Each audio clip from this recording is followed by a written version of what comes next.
कर्मचारी नेताओं का कहना है कि अपने जीवन के 40 वर्ष सरकार को देने वाले लोगों को सरकार उनके बुढ़ापे की लाठी नहीं दे रही है और उनको बुढ़ापे में ठोकरें खिलाने पर आमदा है। गारंटी वाली ओपीएस योजना को बहाल करना होगा। वित्त मंत्रालय ने जो कमेटी बनाई है उसमें ओपीएस का जिक्र तक नहीं है, उसमें तो एनपीएस में सुधार की बात की गई है। इसका मतलब तो यह है कि केंद्र सरकार ओपीएस लागू करने के मूड में ही नहीं है। कर्मचारियों ने कहा है वे सरकार को वह फॉर्मूला बताने के लिए तैयार भी हैं जिसमें सरकार को ओपीएस यानी ओल्ड पेंशन स्कीम लागू करने से कोई भी नुकसान नहीं होगा। अगर इसके बाद भी सरकार पुरानी पेंशन लागू नहीं करती तो भारत बंद जैसे कई ठोस कदम उठाए जाएंगे।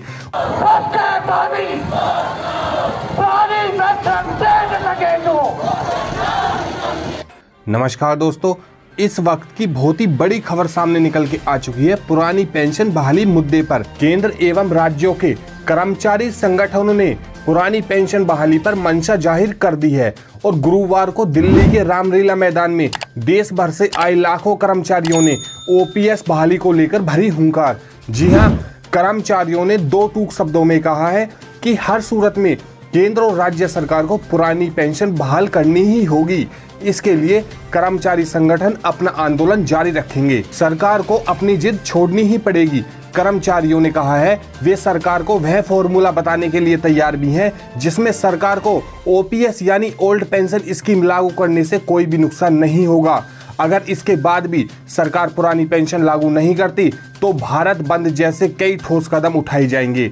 ओपीएस के लिए गठित national joint council of action यानी कि एनजेसीए की संचालन समिति के राष्ट्रीय संयोजक एवं स्टाफ गाइड के राष्ट्रीय परिषद जेसीएम के सचिव शिव गोपाल मिश्रा जी ने कहा है कि लोकसभा चुनाव से पहले पुरानी पेंशन लागू नहीं होती तो भाजपा को उसका खामियाजा भुगतना पड़ेगा। कर्मचारी पेंशनरों और उनके रिश्तेदारों को मिलाकर यह संख्या 10 करोड़ के पार चली जाती है, जो कि चुनाव में बड़ा उलटफेर करने के लिए यह संख्या काफी निर्णायक है। कर्मचारियों को मंजूर नहीं एनपीएस में सुधार। बता दें कि देश में पुरानी पेंशन लागू करने के लिए पहली बार केंद्र एवं राज्य सरकारों के कर्मचारी एक साथ आए हैं। केंद्र के सभी मंत्रालय, विभाग, रक्षाकर्मी, रेलवे, बैंक, डाक, प्राइमरी सेकेंडरी कॉलेज एवं यूनिवर्सिटी टीचर तथा दूसरे विभागों संगठनों के कर्मचारी रामलीला मैदान में पहुंचे हैं। दर्जनों नेताओं ने मंच से अपनी बात कही। वहीं शिव गोपाल मिश्रा ने बताया कि ओपीएस को लेकर आंदोलन चलता रहेगा। वित्त मंत्रालय ने जो कमेटी बनाई है उसमें ओपीएस का जिक्र तक नहीं है, उसमें तो एनपीएस में सुधार की बात की गई है। इसका मतलब तो यह है कि केंद्र सरकार ओपीएस लागू करने के मूड में ही नहीं है। केंद्र सरकार द्वारा एनपीएस में चाहे जो भी सुधार किए जाएं, कर्मचारियों को वह मंजूर नहीं है।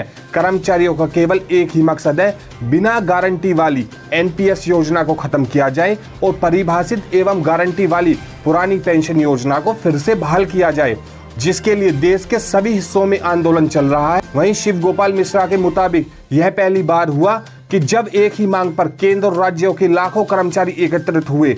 देश में ऐसा कोई राज्य नहीं बचा है जहां पर ओपीएस को लेकर आंदोलन ना चल रहा हो। और खास बात तो यह है कि राज्यों में शिक्षकों का एक बड़ा वर्ग रहता है और इस बार वह वर्ग सबसे ज्यादा सक्रिय हो चुका है। विभिन्न राज्यों के कर्मचारियों ने मिलकर 3 दर्जन से अधिक कर्मचारी संगठन रामलीला मैदान में पहुंच चुके हैं। कर्मचारी नेताओं का कहना है कि अपने जीवन के 40 वर्ष सरकार को देने वाले लोगों को सरकार उनके बुढ़ापे की लाठी नहीं दे रही है और उनको बुढ़ापे में ठोकरें खिलाने पर आमदा है। गारंटी वाली ओपीएस योजना को बहाल करना होगा। प्रतिनिधियों ने कमेटी को स्पष्ट तौर पर बता दिया था कि उन्हें पुरानी पेंशन के अलावा कुछ और मंजूर नहीं है और इस समस्या को हल करने के लिए एकमात्र तरीका यही है कि बिना गारंटी वाली एनपीएस योजना को खत्म किया जाए और परिभाषित एवं गारंटी वाली पुरानी पेंशन को फिर से बहाल कर दिया जाए। समिति के अध्यक्ष ने आश्वासन भी दिया कि कर्मचारी पक्ष द्वारा ज्ञापन में दिए गए सभी बिंदुओं पर ध्यान दिया जाएगा और इसके अलावा चर्चा के दौरान जो भी पॉइंट उठे हैं उन पर गौर होगी। लेकिन जो भी फाइनल रिपोर्ट तैयार होगी उसमें कर्मचारी पक्ष द्वारा व्यक्त की गई चिंताओं को दूर करने का प्रयास किया जाएगा।